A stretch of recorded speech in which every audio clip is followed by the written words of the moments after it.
Hello, everybody. Welcome to session 2. We'll be talking about concise incident analysis. My name is Lyndon Morley. I'm a radiation therapist and the practice leader for quality and safety at Princess Margaret. John Kilday and I have put together sessions 2 and 3. So I think you'll find that these two sessions touch on some of the same concepts, but really on a different scale. So I'm going to walk you through a bit of those scale issues, and we're going to hone in on methodology related to concise incident analysis. What we're going to cover in this session is that when we talk about errors in healthcare and harm in healthcare, and we look at adverse events, what we're really trying to do is understand the underlying causes, which means understanding risk, and to prioritize those risks so that we can really have meaningful impact in reducing risk in the system.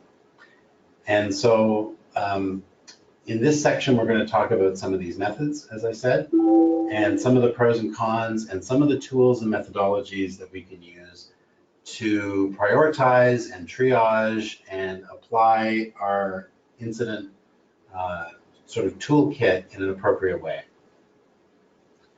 So this is a kind of a high-level workflow that illustrates a few of the main steps that occur in in an institution where we report events.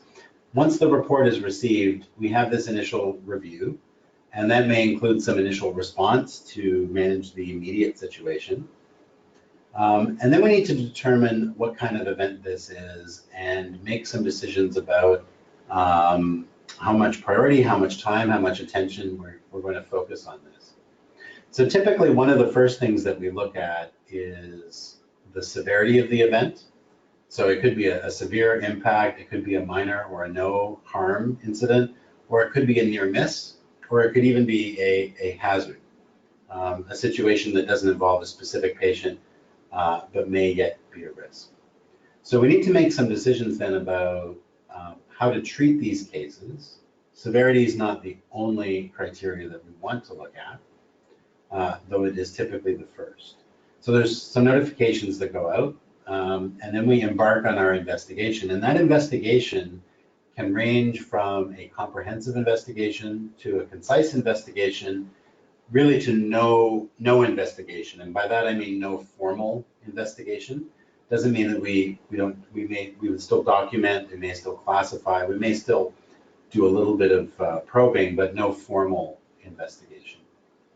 And then at the end of that, we want the output of this to be a report and recommendations, and ultimately an action plan.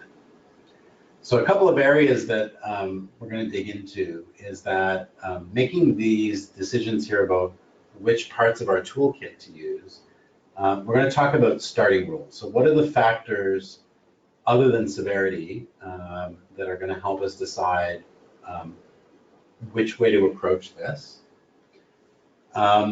We're going to talk about the difference between comprehensive and concise, which will lead into some definitions and some examples over this session and the next session. And then we're going to talk about when to stop. So one of the features of these two investigation types at the top is that we can actually transition between them, and there's a bit of a spectrum. So at some point we have to decide when we're done. And so we're going to talk about some stopping rules. Okay.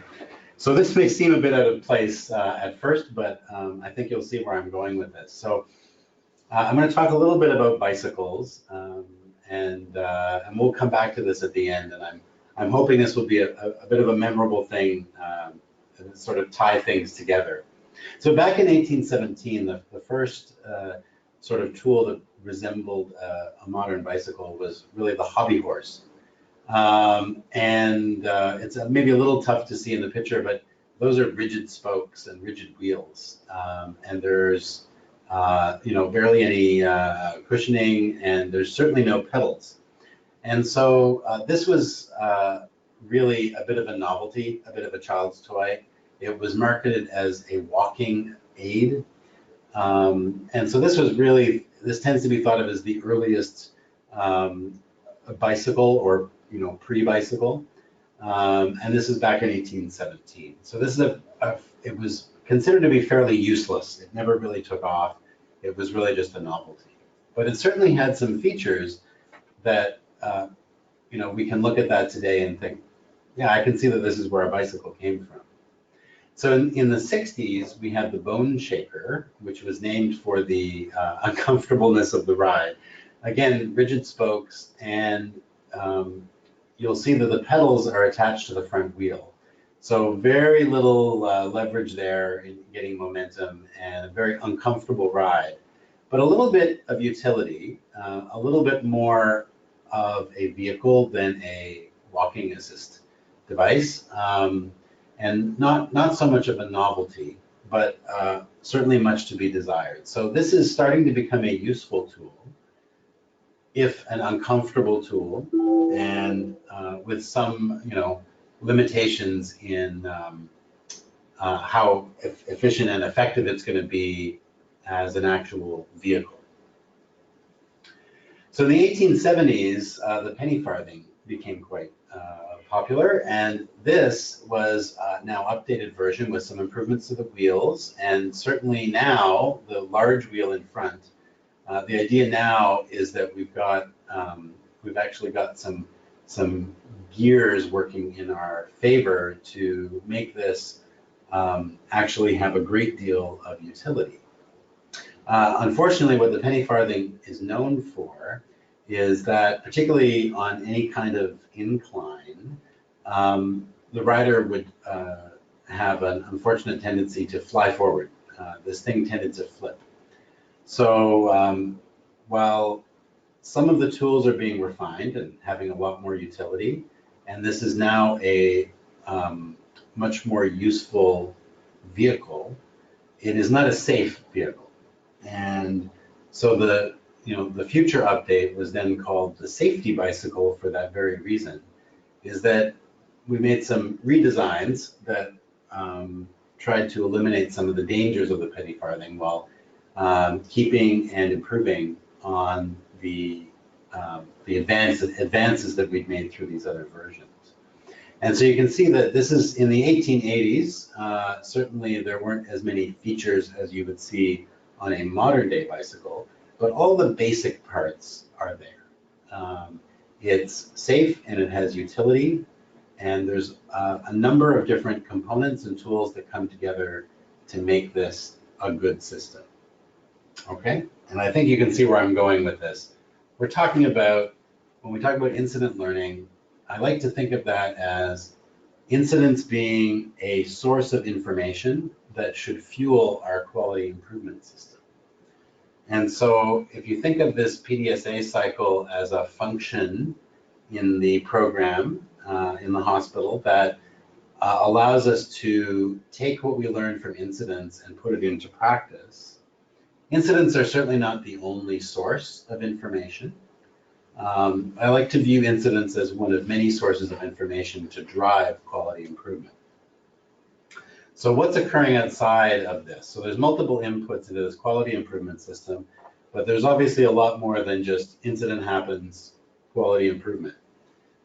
So what are the intermediate pieces? All right. Once an incident occurs, we may or may not recognize that that incident occurred. It may or may not get reported. If it does get reported, then we have an incident report. That incident report can be filed, classified. That would be an incident reporting system. On its own, this does not have very much utility. However, what we want to do with those reports is understand them, understand risk, and generate recommendations to feed into the quality improvement system. And so with those components, we have an incident management system. There's obviously a lot of smaller bits in there, but I want to talk about a few of these transition points and triage points. As an aside, I wanted to mention multi-incident analysis. So this is a methodology that is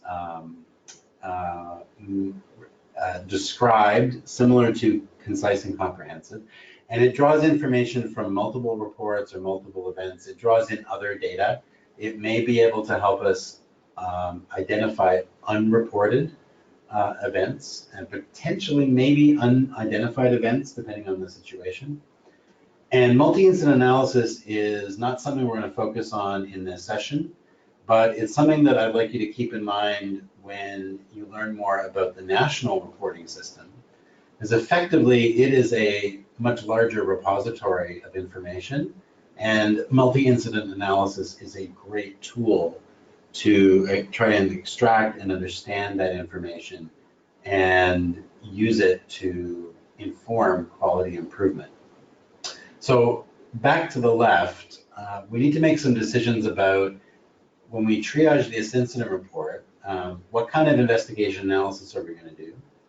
We need to do a bit of triage about what kind of recommendations are going to be fruitful. And then we need to triage those recommendations, not just on their effectiveness, but their feasibility, their sustainability. So there's a bunch of triage points along the way. And I would say all together with all of those components, that's what I would call an incident learning system. Learning implies that we have understood risk and we have made improvements to learn from that and reduce risk. And that requires all of these pieces. So in order to make this an efficient tool, like the bicycle, we need to tackle some of these triage points. So I mentioned starting rules, and we need to keep in mind that the goal of investigating an incident is not to prevent the incident that you're investigating. We're not trying to prevent the last incident, we're trying to prevent the next one, or reduce its impact. We're trying to manage future risk, not past risk. So this is all about identifying a risk, understanding a risk, and managing a risk. So this is a great article from 2015 that we use as part of our training in our center. And it really highlights how we tend to view incidents in healthcare versus how they're viewed in other industries that have a longer history with dealing with incident management. And I just wanted to highlight that in other industries, the focus is directed towards serious, specific, or surprising insights into system safety. In other words, understanding risk. So we're talking about significant risks, new risks, emerging risks. We want to learn. We don't want to spend a lot of time investigating cases that are going to tell us things that we already knew, to put it short. Whereas in healthcare, we do tend to focus a lot on how many reports, wanting more reports, celebrating large quantities of data, counting and quantifying reports, and trying to make sense of risk from that angle. So I just want to bring this up in the context of the idea that I mentioned earlier that when an error occurs, it may or may not be identified as an error. It may or may not be identified as a reportable event. And even if it is, it may or may not get reported. So we want to be cautious when we look at incident numbers and we talk about the stats and we talk about harm rate. So serious events are probably, serious events are the least, are going to be the smallest group of events that we would see reported. We'd have more moderates, more minors, and a lot more near misses and reportable circumstances. But the reliability of identifying and reporting those is an inverted distribution. So serious events are going to be very reliably reported in most centers. Moderate events are going to be fairly reliably reported. Minor events, we're probably only going to be seeing a small proportion of those, and we're only getting a tiny fraction of the near misses that occur in reportable circumstances. So when we look at our events, our reported events, and we look at the stats and we look at the rates and we talk about trends, we need to be cautious that we're not directly looking at an error rate. If you want to look at an error rate, it's probably reasonable to look at the rate of serious safety events, but I would be very cautious about talking about incident rates without acknowledging that it's a combination of reporting rates and error rates, and a number of factors feed into that. So when we look at these cases, particularly the near misses and the minors, which we know are going to be underreported, and we really don't usually know by how much, I would take these as examples of errors, not a catalog of errors, and not necessarily predictive of the future. So I take these events as opportunities to learn about risks, and I do like to talk about themes and commonalities, things, breadcrumbs that are pointing us in the direction of the same risks or related risks. Just to be cautious that the most frequently reported error may not be the most frequently occurring error, and those sorts of things that you would conclude when you think about the subtleties of reporting rates and error identification rates and how they combine with actual incident reporting rates. So something to think about is how many reported events do you see in your center per month? How much time is spent on each of those reports? And are action items generated for every report? I think the take-home message from these last couple of slides has been we don't want to just focus on getting lots and lots of reports. We need to actually learn. We want to focus on learning about risk and responding to risk.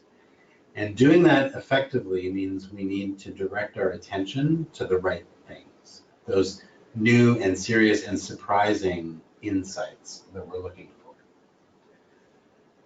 In our center, our average reports was about 17 a month on average from 2014 until sort of mid-2017. We introduced a daily huddle mechanism, which included leadership staff fanning out across the department at huddle time to collect issues of the day from various treatment errors. And part of what that did is it encouraged people to report. And so our reported events went up, certainly on a big spike, and they seem to have stabilized in the 25-ish range now. So we certainly had a significant increase by doing a lot more outreach and trying to deal with, learn about and respond to problems of the day. So we can look at these numbers and we can note that there's been a change, and we can try to understand why there's been a change and what it means. But if anything, we've had less harm since this huddle mechanism when we break down the types of events we're seeing, not more. So it's an increase in reporting rate, which we take as a good thing. But it also means an increase in workload if we're going to treat these all equally, and we're going to spend lots of time on it. So we need to triage a little bit. We need to make some decisions. So at our 17 per month for our relatively large program, that works out to be about 3% of courses have a reported event.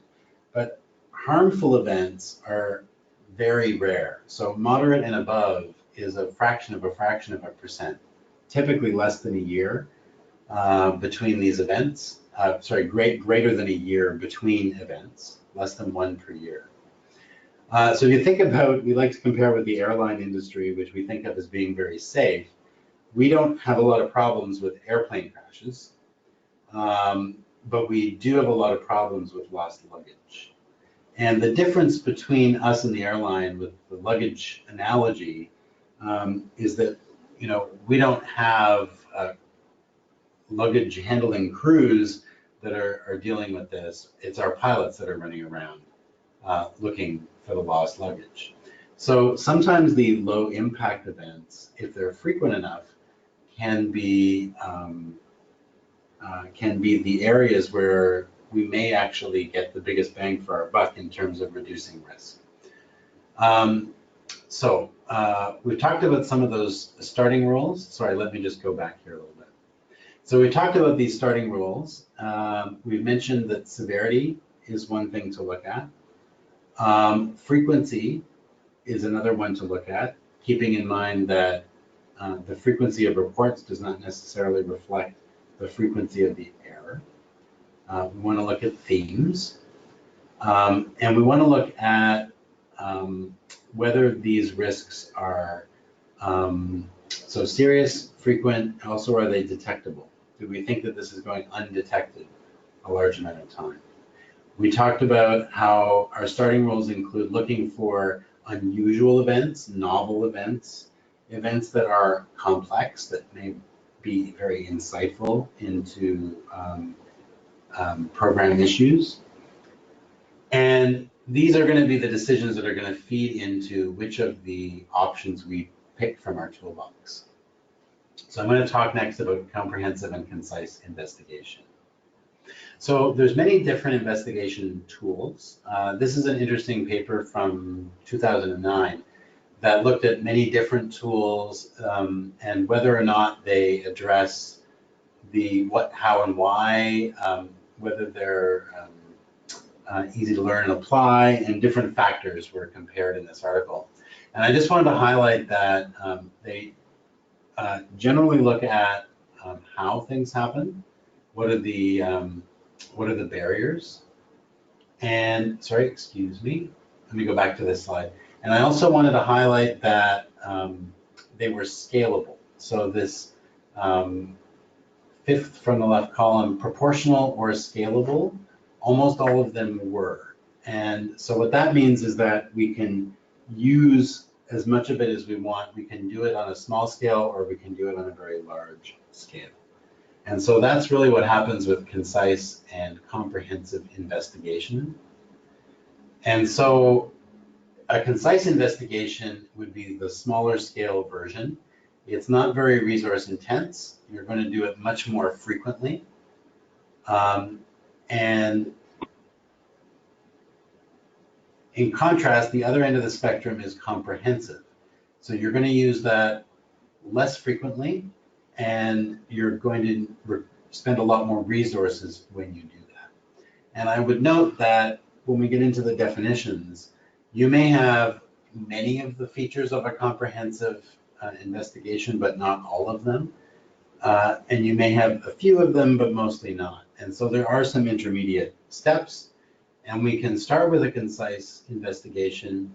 And if we learn something surprising and new and complicated, we may decide to throw a few more resources at it, be a little bit more formal, and make it more like a comprehensive investigation. So we can move between the two of these. So these terms come from the CPSI, Canadian Incident Analysis Framework. The framework really describes very well the pieces of an incident learning system and the steps involved in doing this analysis, and the definitions of comprehensive, concise, and multi-incident analysis. But it isn't really a step-by-step guide. It's not an instruction manual for carrying out a root cause analysis or comprehensive investigation or something like that. At our center, we've been using the London Protocol, which is what we use to embark on a comprehensive investigation. So this becomes our step-by-step guide, as it were, for undertaking a comprehensive investigation. So in the CPSI framework, it articulates those three levels. There are cases where I would argue we don't really meet the definition of even a concise investigation. These terms, concise and comprehensive, generally relate to the terms apparent cause analysis, that would be a concise investigation, or a root cause analysis, which is a much more common term. If you hear root cause analysis and you're thinking very formal and multidisciplinary, you're thinking comprehensive. So I'm going to give some examples of those different levels so you can get a sense of what they look like. No matter what, we do need to always consider the immediate response. Is the patient okay? Is there some ongoing risk? Has the fire been put out? We always need to just consider whether the patient is supported, whether appropriate disclosure has occurred. We need to consider whether we need to support the staff. We always want to consider that we want to support an incident reporting culture in general. So even if a situation is very low impact, very novel, very simple, we don't want to discourage people from filing a report. I would always err on the side of encouraging people to file a report and thanking them for that report. And when we consider what we document in that report and what gets fed back to the staff that were involved in that reporting, we want to generally be encouraging that we sympathize and we understand and we value these reports because we hope to learn something from them.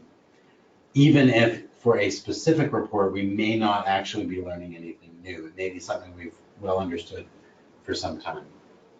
And then finally, we do want to classify these so that these reports can potentially be of value in the future so that we can identify if we have themes and that sort of thing. So these are things that we want to do regardless of the type of investigation that we use.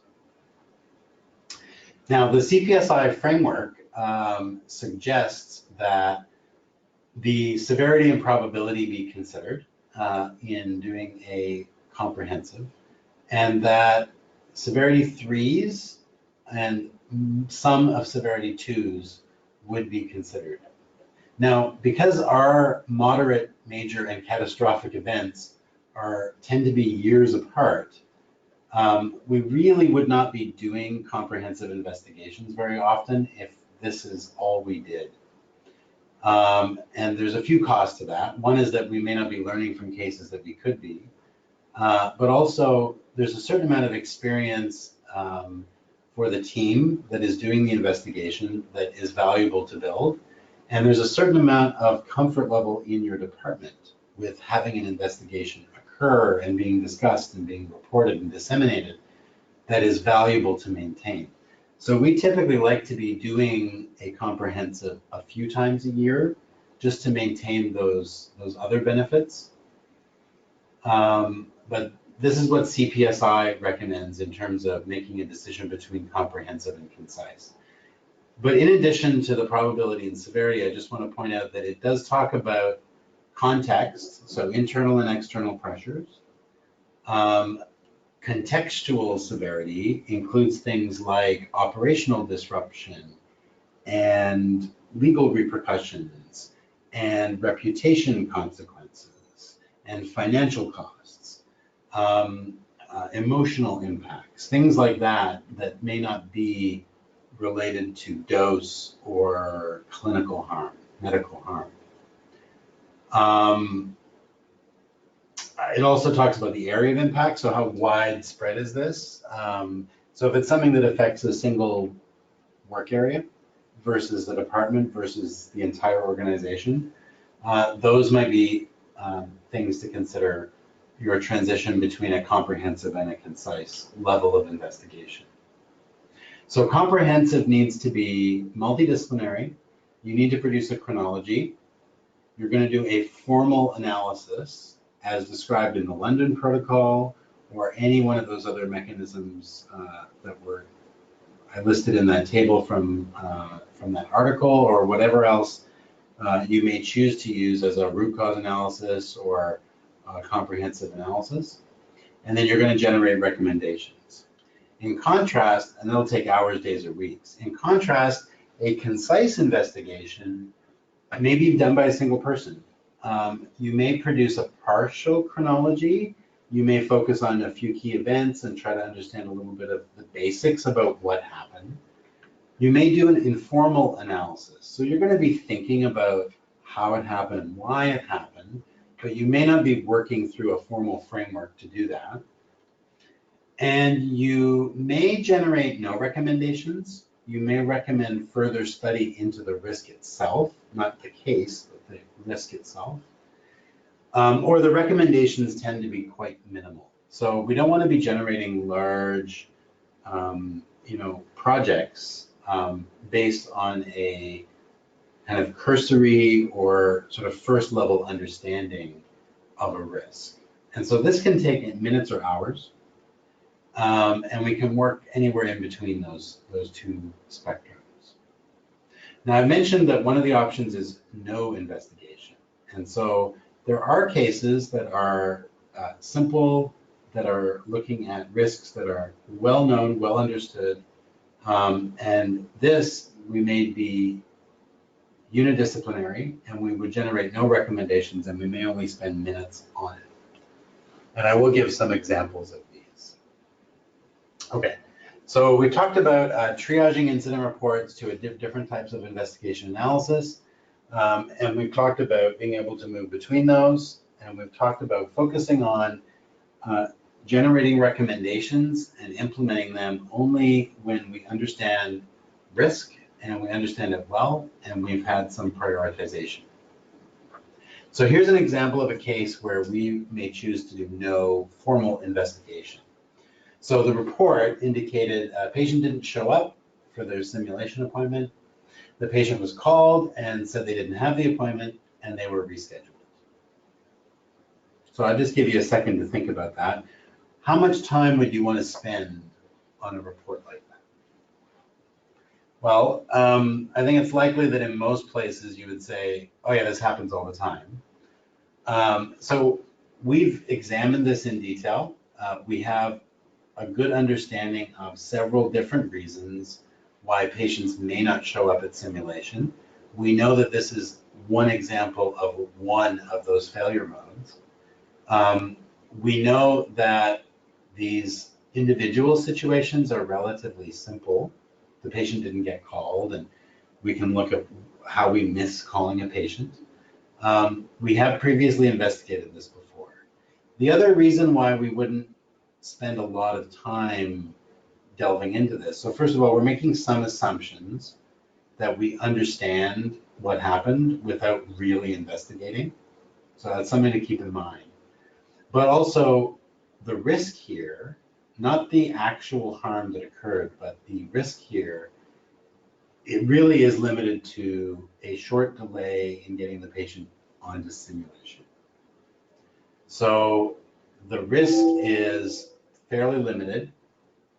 And in terms of frequency and themes and that sort of thing, we know that this is going to be one of those low harm, near risk, recurrent things that is probably quite underreported.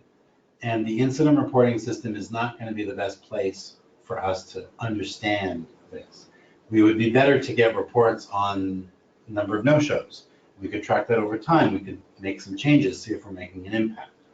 And so we could generate a quality improvement project around this, really without learning more about this particular case. So there's no good reason to think that we're going to learn anything new or exciting by spending a lot of time and resources researching the details of what happened here. Okay, so the conclusion in this case was that there was no value in further investigation and analysis. So we thank the reporter for their report. We acknowledge the frustration. We acknowledge that this is a recurring issue, and we propose that this is an operational concern and that a quality improvement project could be done, but we're not going to force the attention of the entire hospital to deal with this immediate, urgent, severe problem. So there may be value in monitoring it, and we should consider a PDSA cycle, but there you have it. So that would be an example of no investigation. The benefit of a comprehensive investigation is that you get more different perspectives, a deeper understanding. You're going to have more meaty recommendations, more recommendations that are getting to the deeper at the root of the issues. That will in turn help with buy-in around pursuing those recommendations. And it also, if it's approached well, it can demonstrate to people the value in reporting. These comprehensive cases are going to be the ones where people can really see a meaningful impact of filing an incident report. The drawback of doing a comprehensive is that it takes a lot of resources. You can burn out your team, not just the staff that are involved in the investigation, but the staff that are being investigated, the staff that are that were at the event, that are being asked questions, that are having to comment on things, that are being asked to follow up on things. There's a change management burden that you may be imposing on the department that it has limited capacity for. And it can also generate a firefighting culture if you're doing these big deep dives and generating recommendations constantly to improve the system. You may run the risk of also supporting a sort of firefighting culture. We have to report everything and respond to everything and fix everything and fix everything. And that's not likely to be successful in improving systems.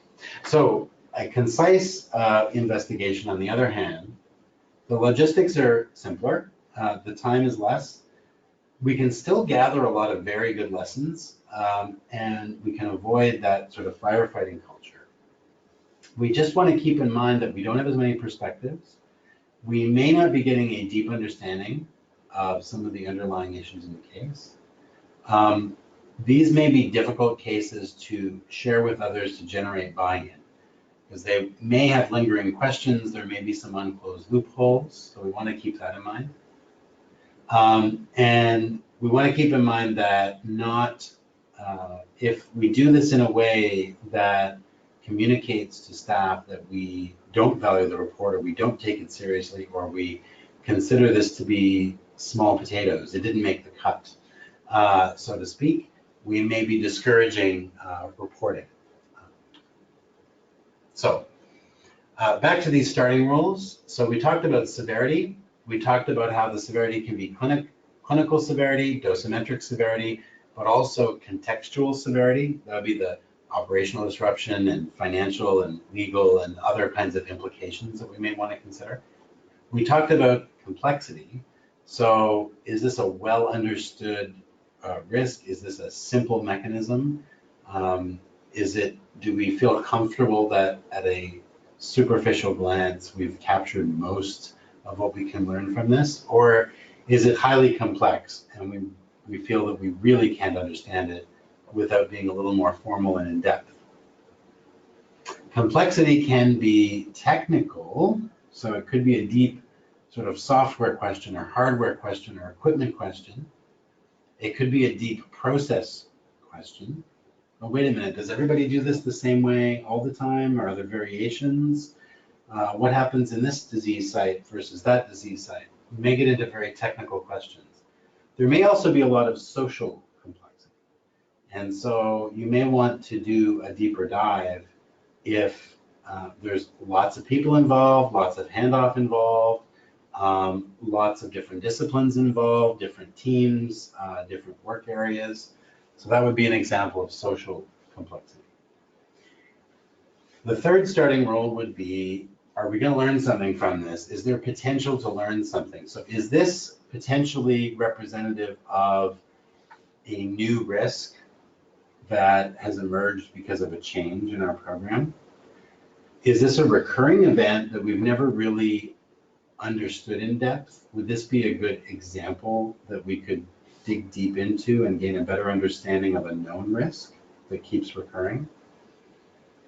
Or is this an interesting variant? So maybe we understand this risk, we've investigated it before, we have seen it multiple times, but this seems to have occurred in a very novel way. And so maybe we would find something, some new insight into, or either a new problem or a new insight into an existing problem from an interesting variant. And so again, thinking back to that article, we're trying to learn about risk, we're trying to learn about new risks, emerging risks, and significant risks, okay? So if those are our starting rules, and we've got this spectrum between no investigation and comprehensive investigation, most things falling in the middle, the concise investigation, how do we know when we're done? How do we know when maybe we've started with concise and we've learned some interesting novel things, so we've started involving other people and doing a more formal chronology? How do we know when we've done enough, when to call it quits? So there's a little bit about this in the literature. So formal methods encourage us to look at both the events that occurred and the conditions that promoted those events or allowed those events.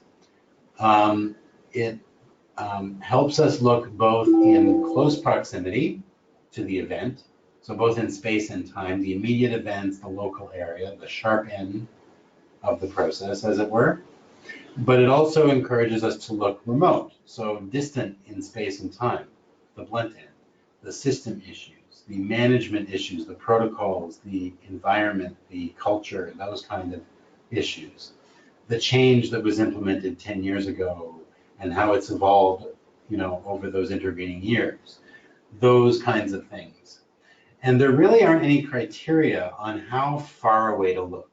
So, when you think about the 5 whys methodology, there's a bit of guidance there that 5 is probably about the right number. 15 whys is probably going deeper than is going to be useful. But we do want to consider how far away we look in both space and time. So there's a good article from 1990. Typically, these rules are implicit, pragmatic, and subjective. So there isn't a definitive list of rules, but some of the guidelines that people tend to follow is that we stop when we cannot really follow the causal path anymore. Information is missing. People don't remember. There aren't any logs. It was too long ago. Those kind of things where when we ask the next why, the fairest answer is we're not sure, or we don't know. We can't find out. Another reason, so that's very pragmatic. Another reason is when a familiar abnormal event is found to be a reasonable explanation. A good example would be the patient that didn't show up at CT. That's a bit subjective. So that event to me would seem like something that is simple, that we've seen before, and I'm not likely to learn anything by interviewing staff and following up and building a full chronology. I'm going to make a few assumptions that I think are probably safe assumptions, that it's a familiar abnormal event. And that is typically when people stop. We just want to be aware that that's what we're doing. And the third time that we stop is when a cure is available. And I want to talk a little bit more about that. But when we investigate an incident and we say, oh, I see, we gotta change that knob. We gotta adjust that protocol. We gotta put a sign up. We gotta do those sorts of things. We tend to jump to solutions. And so I want to talk a little bit more about the dangers around that one and where we want to be cautious. So keep in mind, what you look for is what you find. And so that's the subjective piece, the potential flaw. So some of the ways to avoid this, stop applying those rules in a bad way to avoid stopping early. So think about the goal being to understand the context and the rationale for human actions. So you never want to stop with staff member A did X. You want to understand something about why they did that or the circumstances around why they did that.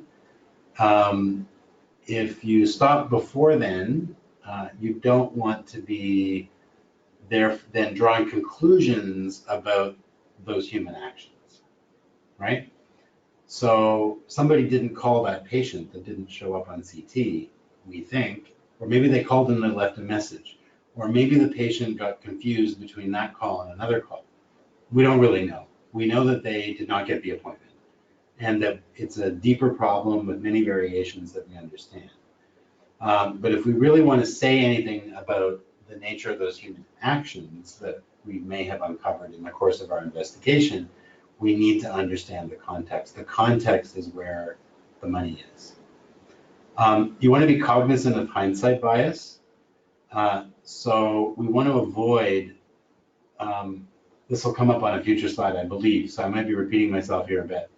We want to avoid words like coulda, woulda, shoulda. So it's very easy to say, well, I would have done this, or typically staff would have done this, or well, the protocol says they should have done that. Well, you want to understand why they did what they did, and not make assumptions about things that they may not have known at the time. Decisions that they may have made with information that, lacking information that you have looking backwards at the event. So be aware of hindsight bias. And finally, and this speaks to the point about stopping because you have a remedy, because you have a recommendation or an action plan. If that action plan is low effectiveness, it's probably not a great place to stop, or at least not a great recommendation to make. So we want to aim for understanding the causes of the event that suggest high effectiveness remedies. And so I'm going to explain a bit more about what that means, I believe, on the next slide. You want to be cognizant of your limited perspective. So your professional training, your background, your experience in different areas of the department, of other departments, that sort of thing, and bring in multiple perspectives if you can. If you feel that you're touching on things that are a little bit outside of your area of expertise, or where you feel that your perspective may be giving you some blinders, it's great to bring in another perspective. So I mentioned this aiming for high effectiveness recommendations. So this is a hierarchy of effectiveness in risk management. So forcing functions are going to be very effective. You're eliminating the risk. So we no longer have errors in with physical wedges in our department because we no longer have physical wedges. So that would be a forcing function. Software is often a source of areas where we can implement forcing functions. If we can automate or computerize a system where there is potential for human fallibility, slips and misses typically, that can be extremely effective. Those two are usually in the realm of technology, and that technology may or may not be under our control. So we find that we're often not making really practical recommendations up at that level. But if you've gotten to understand the issue and the recommendations that pop out when you don't consider feasibility are in that area, you probably have a pretty good understanding. Usually where we're able to make the biggest bang for our buck is in simplification and standardization. We want to make things easier for everybody to do. Reminders, checklists, and double checks are where we're starting to get into that gray zone. Is this really going to be effective? We should be asking ourselves. Is this really going to, how many checklists do they have to do? Are we adding a 10th checklist when they've already got 9? Those sorts of things. And even more dicey is, oh, we just have to update our policy and then this will be, never occur again. Rules and policies can inform behavior, but very often they're not going to be effective in preventing people from forgetting something or accidentally hitting the wrong thing or making a conscious decision that responds to a specific situation that a policy may not even really cover. And then education and training can have its place, but if we're making recommendations, oh, well, if staff just, remembered this because we trained them more frequently, then this wouldn't be so much of a problem. Sure, education and training can have a role, but it's not likely to be effective in true systemic risk reduction because you can only educate in so many things so frequently. You really have to prioritize your education and training if you want it to be effective. And throwing out education and training as recommendations on individual incident reports, probably a sign that you don't really understand the problem at a deep enough level. I'm going to add one more here. So the term reinforcement, I quite like. We tend to use the term reminders when we really mean reinforcement. So I want to describe those two, just to highlight reinforcement is the least effective. And in fact, I think it can be somewhat damaging as a recommendation.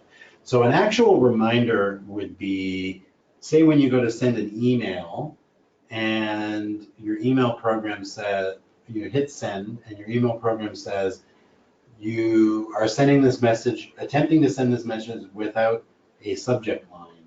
Do you want to send this message? Oh, I forgot to put in a subject line. That's a reminder. It's specific, it's timely, and there's a limited number of them, so they're not overwhelming.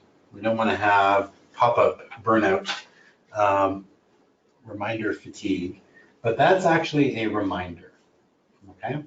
Reinforcement is when we tell people, oh, by the way, this event happened, this is what was missed, or this is what was done. Don't forget that we're supposed to do this, we're supposed to do that. If you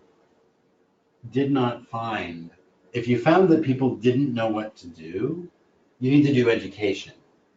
But if they knew what to do and you're just telling them because you want to tell them, because you think you should tell them, that's reinforcement. And the danger with reinforcement, aside from it not being effective, is that when you tell people, so here's a very common example.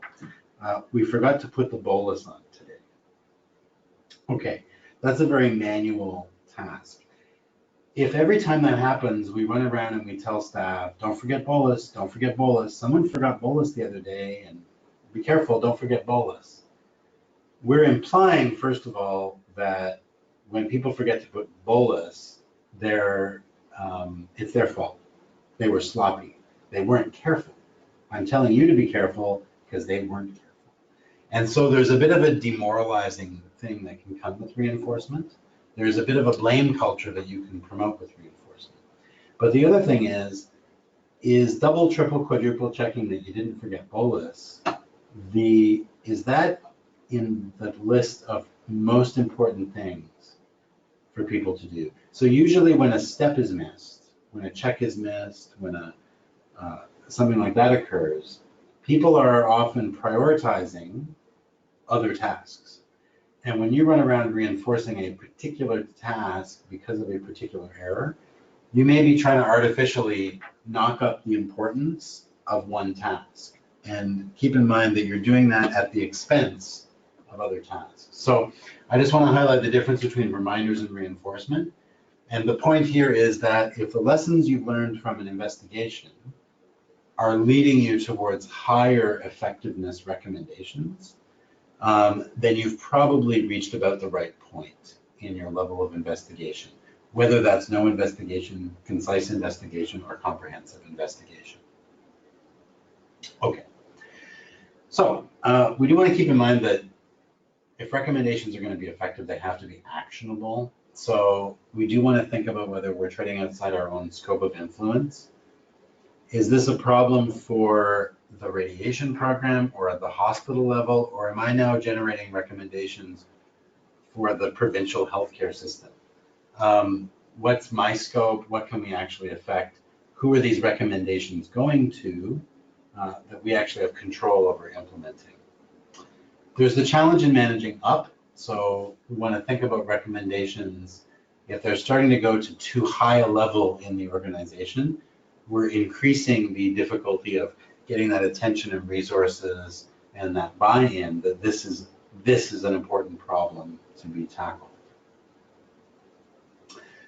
One thing to keep in mind is that if you are dealing with a problem that is going to, or appears like it's going to require attention and buy-in and resources in particular, getting a sponsor at the appropriate level, someone who's going to have a stake in the investigation, can help.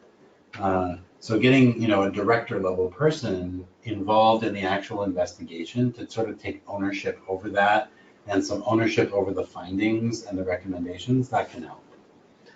So I mentioned language earlier. So coulda, shoulda, woulda, try to avoid those. Try not to say someone ought to have known, ought to have done. We also want to avoid the words inadequate or insufficient or unable. this person was unable to, this person had insufficient training, this person's actions were inadequate to prevent. We want to avoid using those words, at least when we're talking about people or the actions that people took. We may use them, I think, when we're talking about a process, a workflow, a policy, a document, a tool, in short, or a system, an electronic tool, a mechanical tool. So we can say that, you know, the hammer was inadequate for putting in the screw. But I don't think we want to say that, you know, the staff member should have chosen a screwdriver, but chose, you know, but was unable to make the proper decision to choose the screwdriver and chose the hammer instead. When we use those words, that's a bit of a ridiculous example, but when we use those words, we tend to be imparting blame. We tend to be making assumptions about motives and context. So we can factually say, this person did this. This person did not know about this. This person did know about that. This person considered these factors in making their decision. They didn't consider these factors in making these decisions. And so we can use those words. On occasion, when we're talking about, well, ideally this should, you know, this is supposed to be according to policy, coulda, shoulda, woulda. This is a check that should be done, but it was missed. So we might talk about a missed opportunity to identify an error. We can try to use that language rather than saying the person checking the plan should have noticed. You know, it's in the workflow, it's in the policy. There's a, you know, there's a work list item to remind them. So they should have. All of those terms are implying blame, and they tend to actually prevent us from understanding why people do what they do, which is really where the money is and where the effective recommendations are going to be. Okay. The other pragmatic thing about when to stop is when we have enough information to make the report useful. So we want to be able to use this report potentially in the future if it ends up being an example of a theme or a recurring event, that sort of thing. So when we talk about about NSER and NSER categories, we want to be able to at least address those questions so that we can file the report in a way that makes it useful in the future, okay, for something like a multi-incident analysis. So we need to have enough facts to categorize things. We want to have enough facts to be able to trace information later if we ever needed to review this event again. I mean, we might want to understand a few more details if we didn't pull everything. So we need to know sort of where this happened and maybe who was involved and that sort of thing in some facet that we would be able to look back and say, oh, okay, well, I can look up this patient's schedule because now I'm reviewing this case 10 years from now, it fits a theme, and I want to understand a bit more.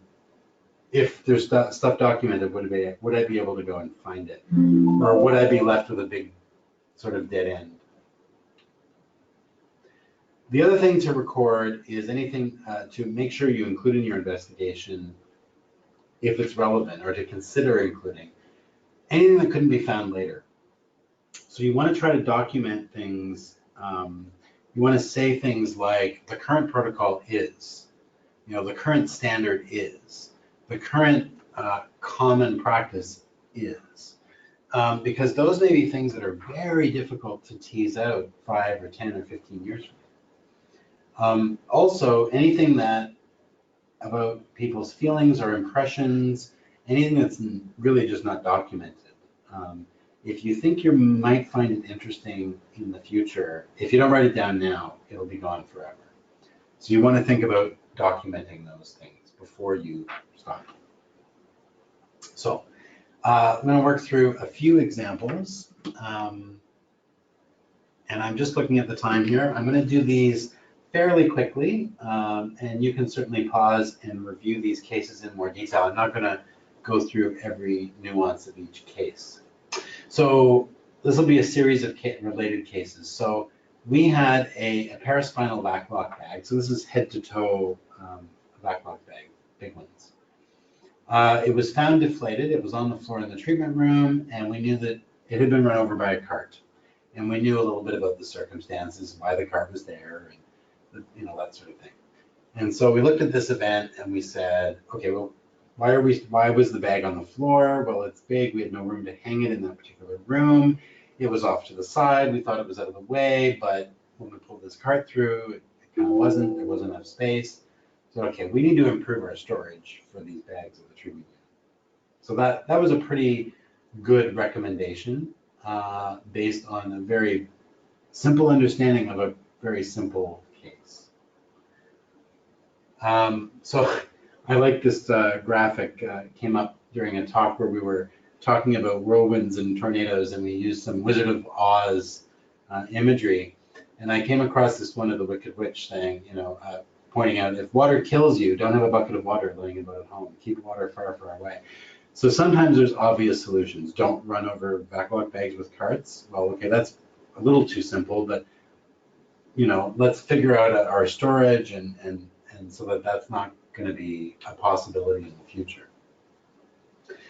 So we had another report following this. So another bag deflated. This time it was in the storage room. It hadn't yet been delivered from CT simulation down to the treatment unit. Okay, well, why was it deflated? Well, we needed to examine the bag in the storage area. We noticed a small tear. We weren't entirely sure how or when that could have happened.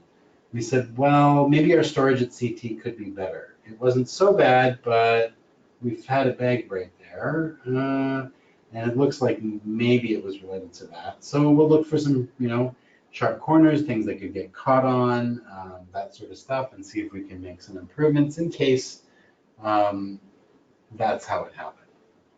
So there's probably not a lot of, the reason why these are concise, in the first case is because it's simple.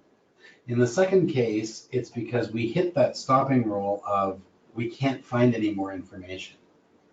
We hit that pretty early. Okay, so example 3. Now we've got a third bag, and this one is just on the shelf. It was deflated, so soft, not ready for use in simulating a patient. And we found that it was not holding a suction. It was leaking. It was damaged. So again, we said, okay, we got to look further here. But understanding that particular case, again, we can't go back in time. There were no eyewitnesses. We don't have video camera following around this backlog bag. We're not likely to understand specifically how that bag broke. But we can prompt a review of the workflow. So we followed through the path through which these bags go.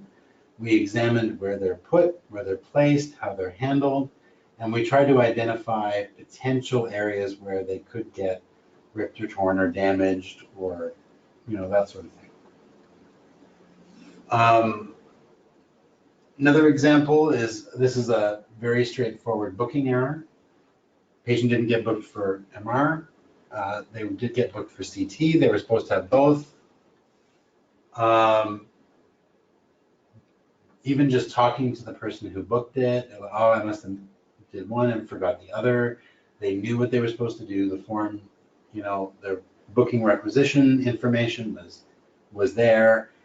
There doesn't seem to be anything other unusual, but in the course of constructing even a basic chronology, in this particular case, we actually found out that this was an unusual one. An oncologist had requested effectively 2 sims.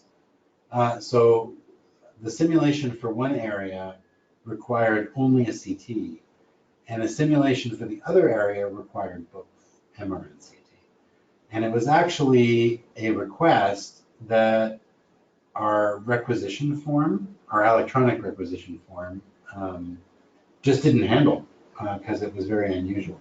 So we did actually uncover something quite novel just by doing a basic chronology. And once we understood that, we understood an underlying technological limitation. and we can proceed from there.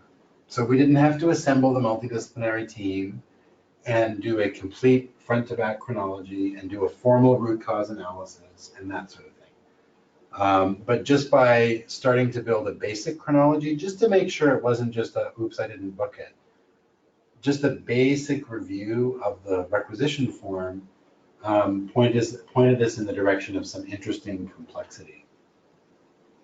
Okay. So just a reminder that, you know, this is scalable. We can move between concise and comprehensive.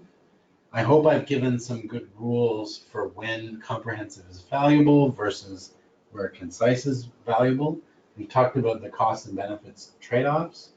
We've talked about starting rules, which lead us in the direction of comprehensive, and stopping rules, which lead us away from comprehensive, or at least stop us from progressing further in that direction, in the robustness of how we're approaching the case.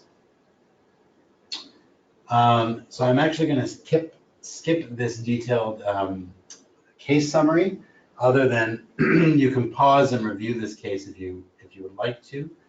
It was a planning issue, created some delays and rework. That was during a transition in planning system. So I'll just go through some of these. Again, you can review. As we started building our chronology, even this simple chronology helped us understand some of the highlights of the case. So a very quick analysis, a very superficial analysis would be, oh, we requested the wrong thing, or it was a slip in data entry.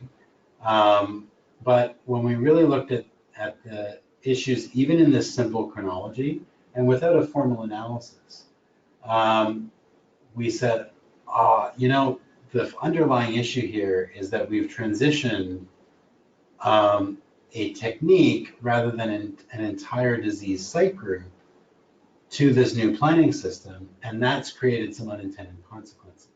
So maybe when we do this transition to the new planning system, we should do it on a disease site group basis, and that may be a little bit safer. So the ideas, so in terms of doing an analysis, I'm just gonna, you know, without stealing the thunder from session 3 to come about, where we're gonna go more in depth around comprehensive investigations. The London Protocol and similar tools for root cause analysis and comprehensive investigations, those tools can be applied at a smaller scale. They're scalable. They can be applied in concise investigation. So we can talk about care delivery problems, which is a London Protocol term, and we can talk about contributing factors, which is a London Protocol term, without being quite so formal and rigid about it. So, in summary, a concise investigation is where we may not be multidisciplinary, we can be unidisciplinary. We may not have a full comprehensive chronology, it may just be partial. We may only have a very simple understanding of the key events, but not delving into a lot of detail. And the analysis, while it may be, we can use some terminology and we can use some systems thinking from more formal tools, the analysis that we're doing may not be particularly formal. And the idea is to triage, to spend an appropriate amount of attention and time on a particular case, not just in investigating it, but also in following up on it. And keeping the goal in mind that we're looking for new, significant, emerging risks, insights into system safety. So these are scalable tools, and these are transferable skills between concise and comprehensive. So I'm hoping that I've given you an idea of the spectrum between these two, how to move between them.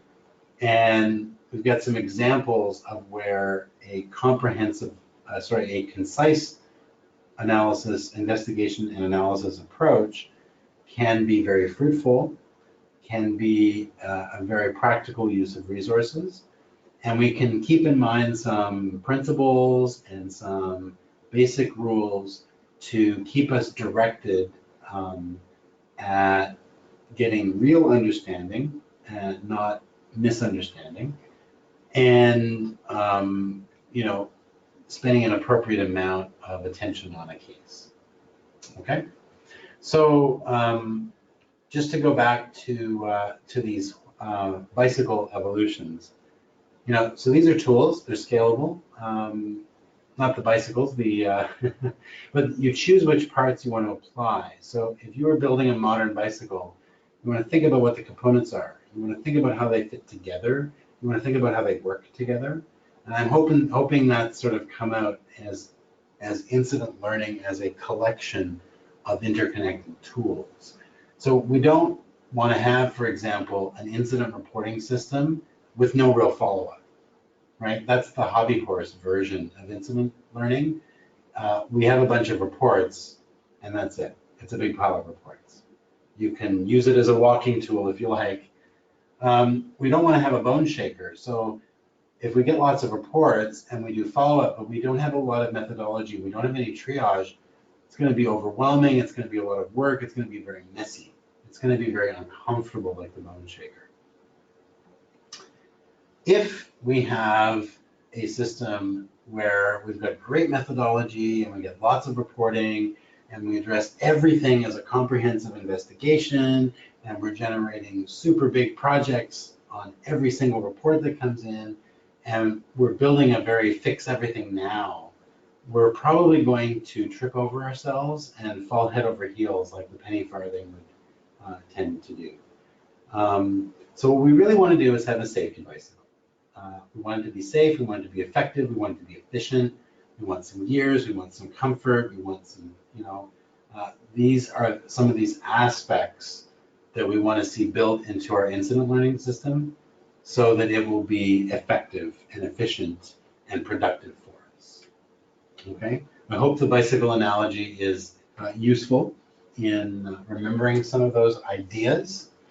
And I'd just like to thank you for your time and welcome you leading into session 3, where you'll be learning more about what a comprehensive investigation can look like, some examples, and how the methodology and the tools for that really kind of come together. And I hope that I've guided you into when to select those tools versus when to pull back a little bit. Okay, thank you very much. That's it from me. End of session 2.